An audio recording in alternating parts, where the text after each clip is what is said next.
Hello, friends. This is Michael Boehm with Youth Apologetics Training. Today, I am pleased to bring you another guest. We're going to be talking with Paul Taylor. We've talked to Paul Taylor before when he was part of Creation Today. Again, Paul Taylor, a little bit about him. He's been speaking on creation and apologetics and against evolution for over 35 years. He taught science in public government schools in the UK for nearly 20 years. He's worked with ministries such as Answers in Genesis and Creation Today. That's the ministry that Paul Taylor just recently was a part of with Eric Hovind, and did a fantastic job with Eric Hovind. They were doing the Creation Today podcast as well, it was more of a video cast for a couple seasons there. If you haven't checked out that video cast, you really need to check it out. It's Creation Today. But now Paul Taylor is the director of the Seven Wonders Museum. That is the Mount St. Helens Creation Information Center. The website, sevenwondersmuseum.com. Paul Taylor is now working with this ministry, talking about Mount St. Helens and what it has to say about a young earth and catastrophism, which is certainly another great topic that I want to explore with Paul down the road. He's also authored 9 books, including The 6 Days of Genesis, Itching Ears, and the book we're going to be talking about today, Don't Miss the Boat. So with that, let's go ahead and welcome Paul Taylor. Hey, welcome to the Youth Apologetics Training Podcast. Well, thank you very much for having me. So, friends, today, like I mentioned, we're going to talk about Paul Taylor's new book, Don't Miss the Boat, Facts to Keep Your Faith Afloat. Now, friends, this book is excellent. I have read it cover to cover, and I keep going back and jumping around and looking at some of the different facts. There is, it's unique. It is like everything about the flood. So the book starts, and for the first several chapters, you get more of an expositional look at the Bible, Genesis chapters 6 through 8, and drill down and look at what the scriptures actually say about the flood. And then we look at a little bit about the history of the world and the flood. And then we jump into, or I should say Paul, jumps into the science behind the flood. And I can't really say I have a favorite section. There's so much there, and it's such a magnificent book. I love it. So really, Paul, I just want to ask you a bunch of questions about the book. I want to pique people's interest in getting your book because I think it's a great resource. Starting off towards the beginning of the book, you're talking about some of the expositional. You're looking at Genesis chapters 6 through 8. And you brought up some interesting things about how the world has changed post-flood, which, I've heard these things before, but the first time I heard them, it kind of rocked me a little bit. I thought, I guess I never thought about that. You talked about how animal behavior has changed, our diets have changed, justice for murder, and also you mentioned that perhaps it hasn't rained, or it never rained before the flood. Did you want to comment on that? Sure. The jury's really out about whether it rained before the flood or not. I suppose my suspicion has always been that it didn't. But you can't actually be that sure on that, to be perfectly honest with you. The only thing that the Bible says is that it didn't rain in the Garden of Eden. There was no rain in creation week, but it is, a lot of people assume that means it didn't rain before the flood, but actually it doesn't say that. Okay. So, I think the jury's out on that one. I would suspect there would probably not be so much rain simply because, it seems to me that, the rainbow was probably something new after the flood that people hadn't seen before. And it would make sense to me that way, but it's not a terribly important point. I know that there are many other creation scientists who would disagree with that point. They would say, well, actually, it's simply God giving a sign that was already available some new meaning for them to use. And, I don't know that you can really make a terribly important theological point that way. It seems to me that the model would suggest it's easy to consider there was no rain before the flood. Diet was certainly changed after the flood, because after the flood, God allowed us to eat meat. So we presumably understand then that the various conditions after the flood were not conducive for perhaps some of the plants that would produce the greater amounts of protein. Certainly God is giving permission with a deterioration of our genetic makeup. He's given permission for us to eat meat after the flood. It says in Genesis chapter 9 that God says that we might now eat every moving thing. And, I took my children not so long since to a branch of a well-known burger chain, and I understand that their products do contain every moving thing, so it's perfectly okay to eat those. Oh, boy. In your book, you also mentioned that there is many flood legends, that around the world, many different cultures have flood legends that, well, some of them are very similar to what we see in the Bible. Although the Bible's truth, it's not a legend, but we see a lot of them that are very similar. And then some of them, well, not so much, but they still contain elements of there being a global flood and a small group of people being saved from it. Did you want to comment on that? Well, the existence of even just one or two accounts of the flood from outside biblical perspectives is enough to make you sort of sit up sharp and think, well, there's something going on here. Why would other people groups in different parts of the world have accounts of the flood? Why would that be the case? And it's really because their ancestors are looking back to the time when there was a real flood. So yes, the account we have in the Bible is the true account. It's the only one that has all the details, and it's the only one that is actually believable. If you look, say, at the dimensions of the ark in the Epic of Gilgamesh, it would have been a cube. They've obviously misunderstood things at some point, so whoever's been passing the information down, and the cubic ark described in the Epic of Gilgamesh would just have rolled around on the waves. Everyone would have died inside. Right. So clearly that's not true, but the fact that they talk about a worldwide flood and an ark suggests that they knew something.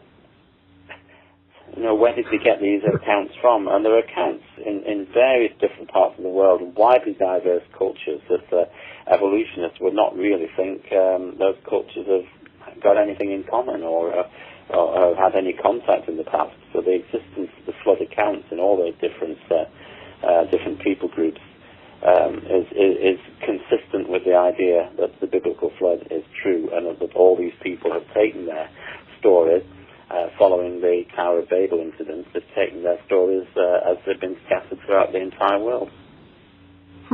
Yeah, absolutely. Yeah, one of these days I want to actually do a podcast where I discuss just a whole slew of these different flood legends and compare and contrast them. I think that'd be a lot of fun. You mentioned also the Tower of Babel. You brought that up in your book as well, how distinct language groups that bear no relationship to each other. You talked about basically the current theories as to how we got our languages and how they don't really fit with the theory of evolution, but yet they do fit with the Tower of Babel incident. And an evolutionary view of language can't really cope with the concept of the people groups, the different language families. But there are some languages that, if you use the word evolution in its broadest term, then you can understand some languages that clearly have evolved from each other. So you could, because we're not talking about biological evolution anyway, we're talking about change. So you can see that some languages have developed from other languages. You can see that English, for example, has developed from Low German and has got mixed with French at different points. There's a number of other bits and pieces. So from history, you can see how there's been development there, and all those languages are within the Indo-European group. But then you look at other languages, and there's no relationship. So you've got the sort of Chinese language and the various languages allied to it. They're not related in any way to that group. And you even get some small groups like the Basque language. The language of the Basque people in northeast Spain is related to no other language on earth. This small group of people. To the best of our knowledge, there's no relationship between that language and any other, though. Some people have said that there's actually one Native American group that seems to have some similarities, which is interesting. But as far as we know, there's no relationship. Now, this doesn't make sense in an evolutionary sense. So these languages you would have expected to have developed from a common language. But when we take the Bible as true, when we understand that, it makes utter sense, because the original language, the language groups, the languages from which these languages have developed would have been the original languages that God created at the Tower of Babel, as he then spread the people out over the entire world.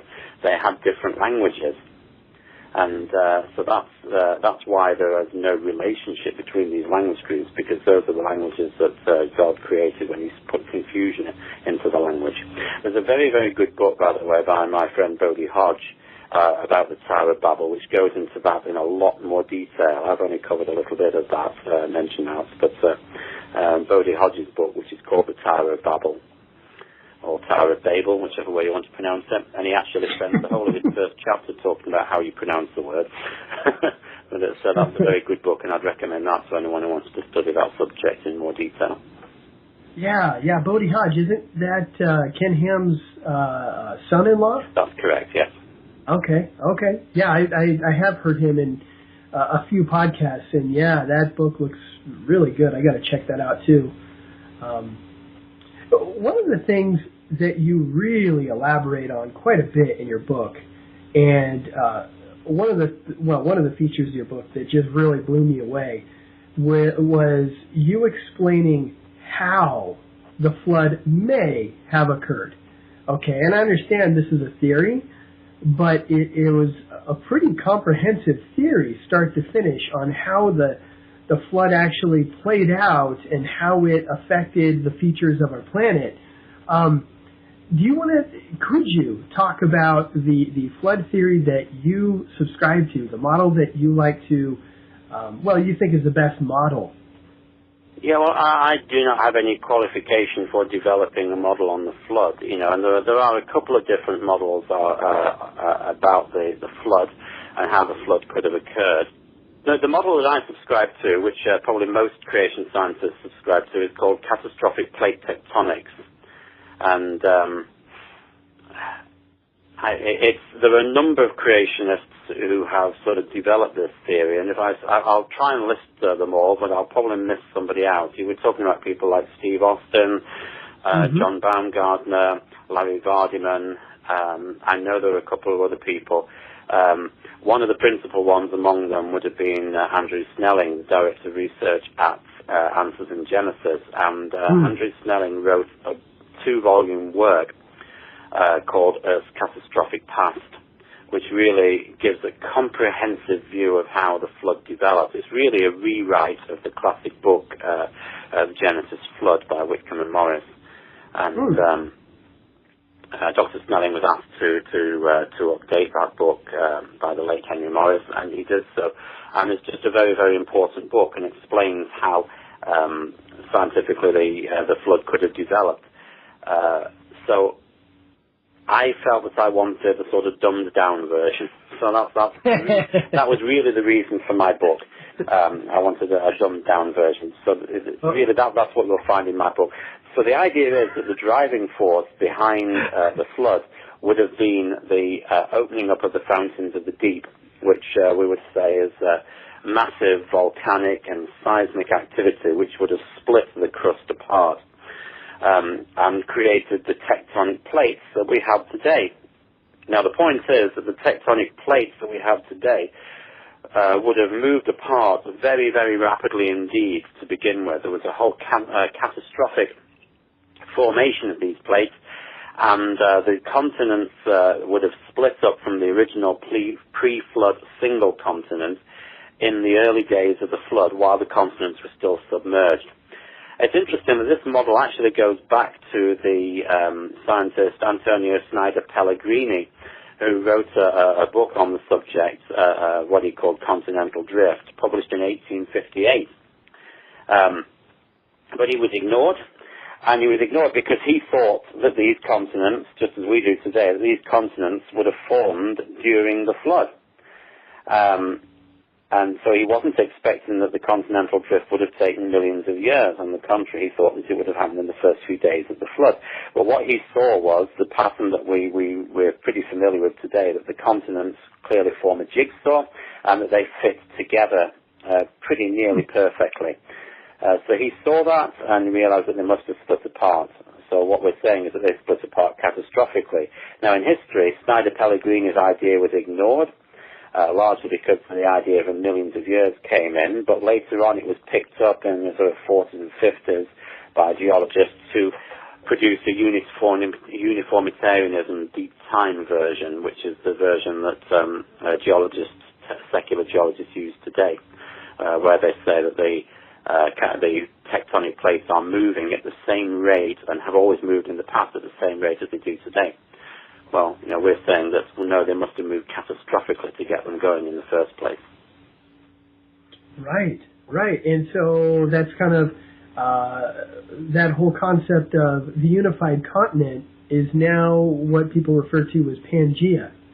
It's basically the same as Pangea. Now, there are differences on that, and there are some of the creation geologists. I've talked about that in my book, but my book is a very simplistic view on the subject, and anyone who wants to delve into this more deeply would need to read some of the peer-reviewed literature, and some of that I find very difficult.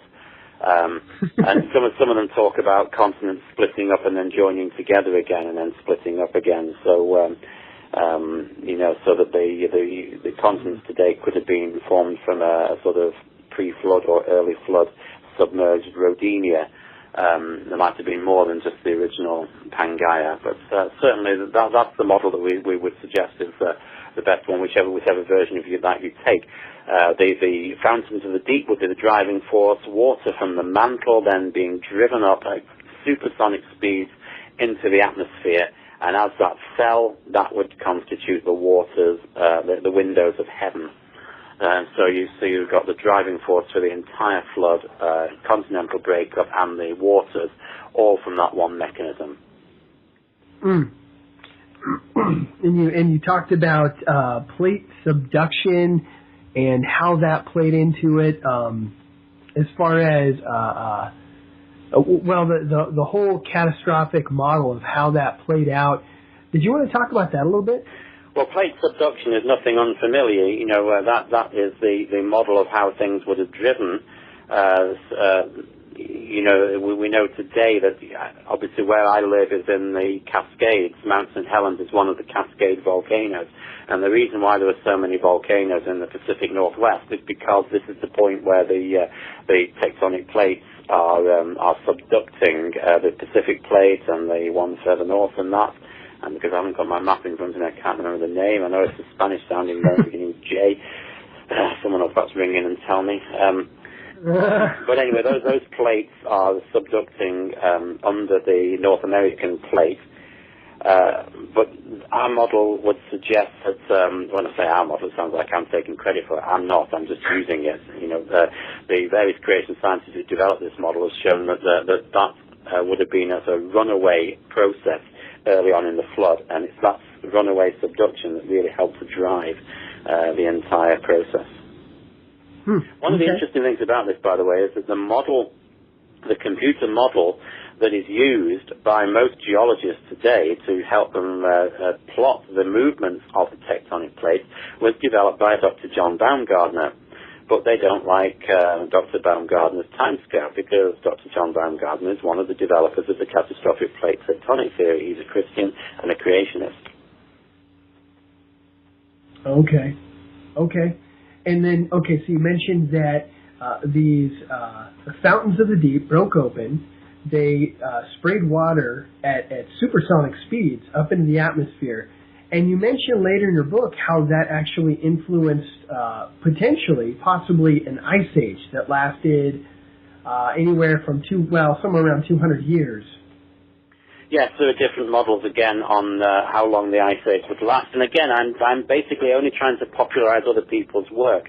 Right. It would be good if people want to look into that in more detail, they need to read Michael Ord's book on the ice age or the various scientific papers that he's written. But certainly the idea of there being a flood, concluding with there being a warmer ocean than today and a cooler atmosphere than today, is the best model for explaining why so much precipitation after the flood would have fallen in the form of snow in areas where you don't tend to get snow today, and that would have caused the ice age. So the model, the flood model, believing the Bible to be true, is the best explanation for how the ice age could have come about, and the secular ideas don't really cut the mustard. Right. And, well, it's taught that there was an ice age. In fact, some schools have thought, that a lot of people teach that there was many ice ages. I guess, why do scientists, first of all, why do they believe that there was ice ages? Like, what particular features on our planet make us believe that there was ice covering the planet at one time? Well, we see the action of current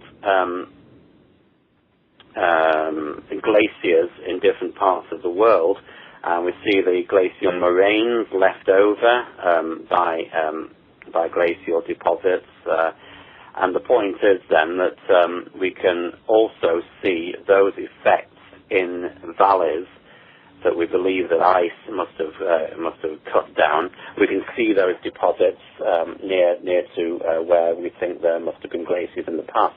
So there's large parts of North America and Europe where there isn't ice today. There isn't an ice cap today, yet we're seeing the same effects there as places in the world where there are ice caps and glaciation. So the model seems to work scientifically. The model also works biblically. The book of Job talks about treasures of snow, and so it certainly fits in with the whole concept of there being ice and snow in areas where today we don't have ice and snow.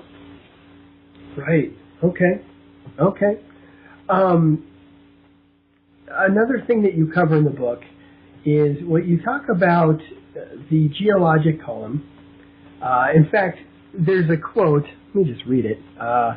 This is D.J. McKeon. He says, the evidence from the fossil record supports the theory of evolution because it shows animals and plants becoming more varied and more complicated as time goes on. Is that true?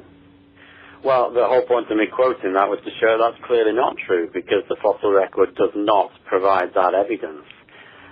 But D.G. McKean is the author of a very well-known high school textbook used in Britain. And you will find similar quotes in high school textbooks used here in the United States too. I used that because I was familiar with that. It was one that I used when I was a high school teacher in Britain. So it's a pretty bold statement, and it is one that's capable of being tested. And so we can test it. And in fact, you don't find that's the case. You do not see evidence of gradual change in the fossil record. It's not difficult to look through the fossil record and see that what the fossil record contains is evidence for two things. Evidence for stasis, that there are creatures in the fossil record which exist today, practically unchanged. And it's also evidence for extinction, that there are creatures in the fossil record which don't exist today because they've died out. So that's what the fossil record shows. It shows stasis and extinction, but the one thing you won't find in there is gradual change. Right. And even in your book, you mention some of the fossils that are supposedly supposed to be more simple, and they're not really that simple. Yes. Another thing you talk about is perhaps, again, you're not taking credit, but a theory as to how these fossils may have gotten sorted in the layers that they're found in. Did you want to elaborate on that? I found that fascinating. Dr. Kurt Wise's work on that, I was very interested in. That he suggested, and I know there are many creationists who have different views on this, but it just seems I thought it was worth explaining in the book. He suggests that the layers, the geologic layers in the geologic column, do have a meaning. And, there are certain things you find about the fossils in layers. It is the case that you will find fossil gymnosperms and fossil dinosaurs together, gymnosperms being the large non-flowering plants. So, I was always taught at school that this is because flowering plants had not evolved during the dinosaur era. So that's why dinosaurs lived in areas where there were fossil gymnosperms. Dr. Wise's idea is just an eye-opener to me. When I saw it, I thought, why didn't I think of that? The idea is that the layers do mean something. They mean different environments. So basically it is that dinosaurs happen to live in areas where there were fossil gymnosperms. Rather where there were live gymnosperms. They lived in gymnosperm forests. Maybe those would have been at lower altitudes, closer to the sea. Angiosperms, flowering plants, are often found in the same layers as mammals. Maybe they were at higher latitudes and therefore fossilized later as the floodwaters rose and as the waters were washed violently higher and higher. And those would have been closer to the Garden of Eden, maybe. The Garden of Eden must have been on a higher level because the scripture tells us that the river came out of Eden and then divided into 4 streams. Last time I looked, rivers flow downhill, which would suggest that the source of the rivers must be at a higher latitude. Higher altitude, beg your pardon, not higher latitude, higher altitude. Right, that makes sense. So one reason, potentially, according to this theory, that the fossils are found in the layers that they are found in is because as the water rose up, it continued to climb up this one continent, and you have different regions where different types of animals are. You also talked about hydrodynamic selectivity, and also, I guess, the mobility of the animals as well, and that could play a role. I mean, you're not going to find explanations too. Obviously, animals would have been fleeing the floodwaters. They wouldn't have stood and allowed the water just to cover them over their heads. And of course, the waters wouldn't have been rising slowly either. There would have been tsunamis. This would have been a violent effect. So there would have been other things thrown in place. Andrew Snelling talks about that in his book as to why it is that there are marine fossils in so many places, because more than 95% of the fossils you'll find are actually marine fossils. A huge number of the fossils that we mostly come across are marine creatures. So yes, it's a violent event, but also some animals would have been able to move away quicker and get to higher ground, and therefore they would have died last. But there's all sorts of other factors to take into account as well. None of these models are going to be perfect. We're talking about a dynamic situation. And of course, not every animal that dies is fossilized. In fact, only a very small number would have been fossilized. Only those that got trapped underneath sediments and probably crushed in many ways. Animals that floated away would have simply rotted away or been eaten by insects or other creature, sea creatures or whatever, because sea creatures wouldn't have had much of a problem in the flood. There's all sorts of dynamics to take into account. We're not making a full explanation with this. My book doesn't offer a full explanation. It's meant to be for the layman, the layperson in the pew, to try and help them understand a little bit more about the reality of how events happened in the flood. You keep saying it's kind of a dumbed-down account. Maybe that's why it appeals to me so much. It's my ministry. My ministry is to dumb things down. Sometimes people like to refer to them as creation scientists, and I've come across many creation scientists who are less qualified than I am. So I make that point. I think most creation scientists should not call themselves creation scientists because they're not scientists. I am not a scientist. I have never been employed as a scientist. I do not have a PhD. I have not done professional research. That's not my field. In fact, although I have done some research, research that entitles me to be a voting member of the Creation Research Society, for example. But my research was not in science as such. It was in science education. Slight difference. because, of course, I spent 20 years as a school teacher. So my ministry is, as I see it, is to try and take concepts that other creationists are doing at the cutting edge of research and make them understandable and get people to understand the point of them. Amen. And that's why we need people like you so desperately bad, because, yes, there's a lot of creation scientist material out there that, yeah, you read it and it's very technical. You go cross-eyed. Some of us, like me, fall out of my chair and twitch on the floor for a while. It's heavy material. And your book, I think I love it so much because it takes that technical content, it digests it down, and yes, you serve up some models, some theories, but you also give a lot of good science to back them up. And it's so easy for the layman, such as me, and many of my listeners, to take and actually read and understand and enjoy. So, yeah, I really appreciate that. While we're talking about fossils, you brought up one of the misconceptions that carbon-14 dating can prove that fossils are millions of years old. You even went into a little bit of detail on how carbon-14 dating works. Can you talk about that a little bit? See, dating methods are so badly understood in popular science, and even presenters of science television programs in the popular media quite often don't really understand what they're talking about with dating techniques. They simply assume that everything can be dated somehow. When I was a boy, I used to go to a seaside town. My parents would take me to a seaside town called Blackpool in the northwest of England. One of the things that Blackpool is famous for is Blackpool Rock. And Blackpool Rock is a very, very sweet, sticky candy that will really rot your teeth away. It comes in a long stick. But the point is, if you break that stick, it's like a long cylinder. If you break that stick, you'll always find the word Blackpool written through it.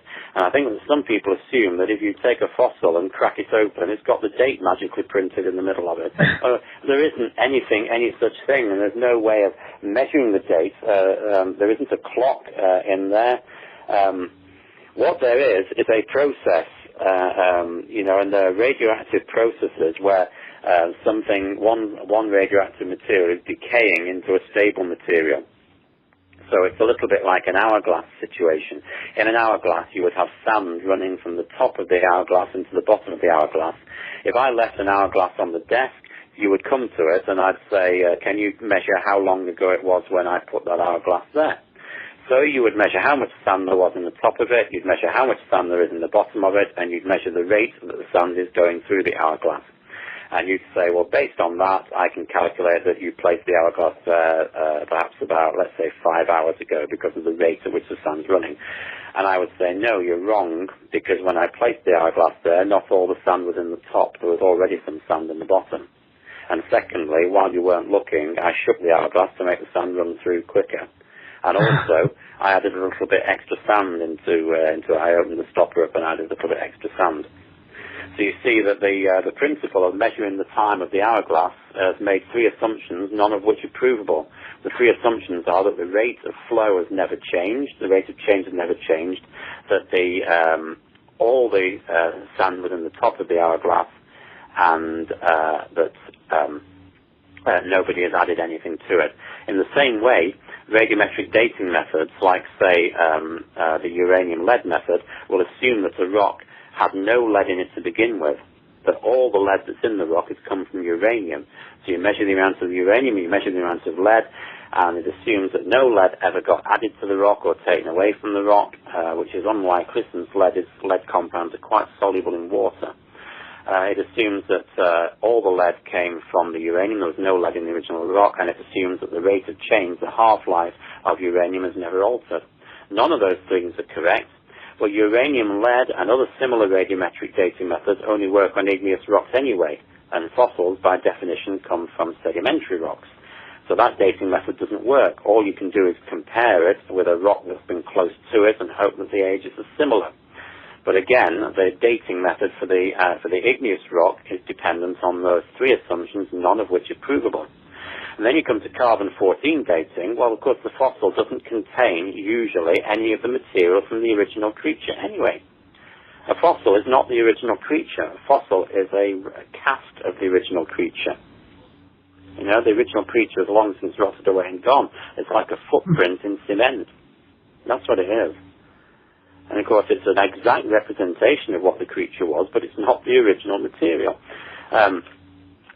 Now, carbon-14 will decay over a period of time into nitrogen, and they'll therefore disappear. So if we know how much carbon-14 there is in living creatures today, where the amount of carbon-14 is constant, if we take something dead and we measure the amount of carbon-14 in that, we can work out how long ago that creature died, based on the fact that the half-life of carbon-14 is just short of 6,000 years.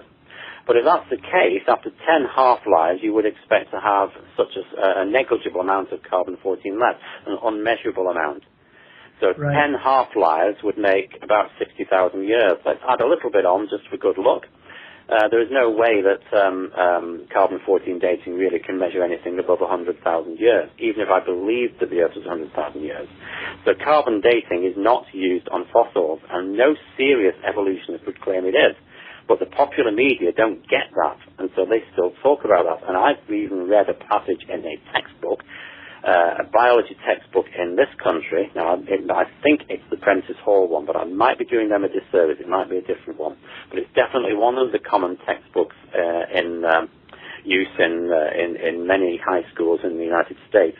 And the passage in the book actually says that the fossils can be dated by carbon-14. It then gives a correct explanation of how carbon-14 dating works. But their original assumption was wrong.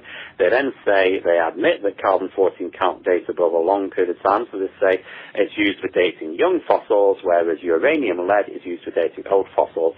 Both of those facts about dating methods is wrong. And it's there in the textbook, and high school kids are being taught that. And no serious evolutionist would teach people that. But the popular media and the people who are writing stuff for textbooks don't understand the fine details of the science. I found that when I was a school teacher myself, that many of the other science teachers didn't know the latest science. They didn't even know the latest true science, let alone the latest evolutionary theory or whatever. Even when we're talking about actual, proper, true, genuine observational laboratory science, many of them were not up to date with what the latest science has said. They'd been teaching for 20-odd years when I got into the job, and in all that time they hadn't really done a great deal of research on what science was currently saying. Well, that's too bad. And then we are taught that as fact, when in fact, science is done up and moved on. Exactly. Exactly. Now, that's looking at science teachers who have a degree in science. And, you know, I don't think I'm criticizing them too much. I've been a school teacher. I know how much time has to be spent in lesson preparation and in marking books and so on. And there just isn't the time so often. You know, they go home to their families in the evening. They're not really going to spend the evening researching the latest science and necessarily taking the latest science journals and so on. So I understand that, but, you know, there is a problem. You would expect the writers of textbooks to have got their facts right. They shouldn't be guilty of that. They should be able to get that bit straight. But also, you've got to remember, an awful lot of high school teachers, certainly in Britain, many high school science teachers, particularly some of the part-time ones, lower down in the school, are actually not science teachers. It's their second subject. And I know that that's the case in the United States too. That quite often there'll be people who are not specialist science teachers who are teaching science, and that makes the thing that little bit worse. Right. Yeah, absolutely. I had multiple science teachers throughout high school that really wasn't their subject. Yeah, you particularly look at physics, for example. How many physics teachers are qualified physicists? Very, very few. Because why would they be when a qualified physicist will earn far more in most other careers than in teaching? Right. So it's only those who really have a very strong vocation, only physics graduates, only the ones who have a very strong vocation for teaching will go into it. Otherwise, they'll go somewhere else where they'll earn more money. And that's the case on both sides of the Atlantic.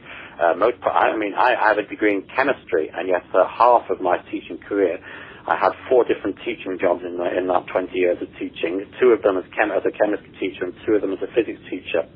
And even when I was a chemistry teacher, I was teaching physics a large part of the time to younger classes. Because the difficulties that many schools have in Britain, and I understand here too, in finding physics teachers is great. Now, therefore, if they're teaching some of the finer points of physics, now I felt okay about that, and I did try and make sure I was up to date with concepts. But, you know, you're talking about some of the finer details of what people know, and they get it wrong because they're not specialists in that subject. I've gone off on a long bunny trail there, Michael. I'm sorry. I can talk for hours on the subject of education and the problems on it, and you know why it is that creationists need to be involved in this and need to understand this, because the public school teachers often do not know the answers. And I'm not criticizing them. In many ways, they can't know the answers, and they are being badly served by the writers of the textbooks. Preach it. Yeah. Back to the flood. Okay, so okay, going back to C14 dating, you mentioned that there's carbon-14, not a whole lot, but it's being found in diamonds. Why is that a problem? Well, that's very interesting, isn't it? And, you know, again, the stuff that I'm writing, I'm sort of pooling it together and trying to make sure that people understand it. That information is from the rate books, Radioactivity and the Age of the Earth. And you'll find that, yes, diamonds, which have been dated by other dating methods, mineral dating methods, strontium radioactive dating methods, or uranium lead, dated as being well over 1 billion years old. And yet they contain carbon-14. So they give a carbon-14 age of maybe about 50 or 60,000 years. Now, neither age is correct, because I don't believe the Earth to be that old. But the point is, there's a huge difference between 60,000 years and 1 billion years. Right. Okay, just now, this is a little off the subject, but you brought up the RATE project. Yes, sir. What is that? There's a number of projects that creation scientists have written on looking at experimental evidence for the Earth being considerably younger, showing that the biblical position of the Earth being 6,000 years old makes sense scientifically. So there's a large number of things in those books. Very, very difficult technical stuff. You need to understand a lot of physics to follow it, but there's a lot of stuff. I mean, for example, and this really does bear a relationship with what you've been asking me about to do with dating of fossils and things of that sort.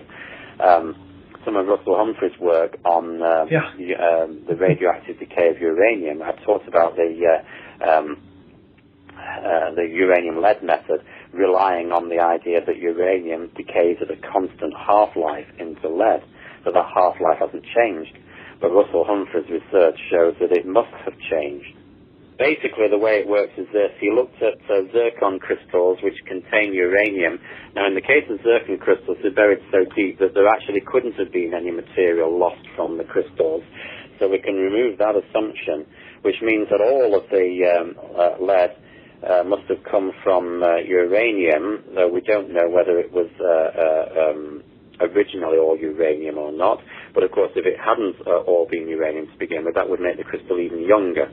So let's just take the worst case scenario, which is that none of the lead was naturally in the rock when God created it, but it all formed from uranium. So then you do the uranium lead calculation and find that the zircon crystal is 1.5 billion years old. The thing is that uranium decays into lead by a 14-stage process, and 8 of those steps involve alpha decay, the other 6 are beta decay. Now, alpha decay is producing alpha particles, which are the nuclei of helium atoms. So basically, to cut a long story short, every 1 uranium atom that turns into 1 lead atom will also produce 8 helium atoms. Okay, you with me so far? That means that you can calculate, if the lead in the rock crystal has all come from uranium, you can calculate how much helium must have been made. So for every 1 lead atom that there is in the crystal, 8 helium atoms must have been made. So you know how much helium there should have been in the crystal if none of it had escaped. But some of it has escaped because it doesn't have that much helium. Now you expect that, you expect helium to escape. Like kids' balloons, you know, if they lose, you know, what happens when kids are at parties, particularly in churches and halls and things, they will always let go of the balloons, won't they? And then there's tears and tantrums because the balloon's up at the ceiling, and I haven't got the energy to jump up and reach it, so I'm afraid it's lost. And my kids cried buckets over helium balloons, you know. But the balloon doesn't stay there, does it? It eventually will come down. After a couple of weeks, the balloon sinks down to the ground. Why? Because the helium has diffused through the latex of the balloon. Well, in the same way, the helium must have diffused out of these crystals. So if you know how much helium there is in the crystals, and you know how much helium there should have been by the calculation, 8 helium atoms for every 1 atom of lead, then you can calculate how fast the helium has diffused if you know how old the crystal is. Trouble is, we have 2 different ages for the crystal. One is the secular age, being 1.5 billion years old, and the second is the creationist age, assuming that the crystals are only 6,000 years old. You then take crystals from different depths, so they're at different temperatures, and you get a graph of the rate of diffusion against temperature, and you draw 2 curves on that graph. One is your creationist curve, and one is your evolutionary curve. What you then do is you take some crystals that have still got helium in, and you deliberately heat them to higher temperatures to drive even more helium out, and you measure the rate of diffusion of the helium at those higher temperatures.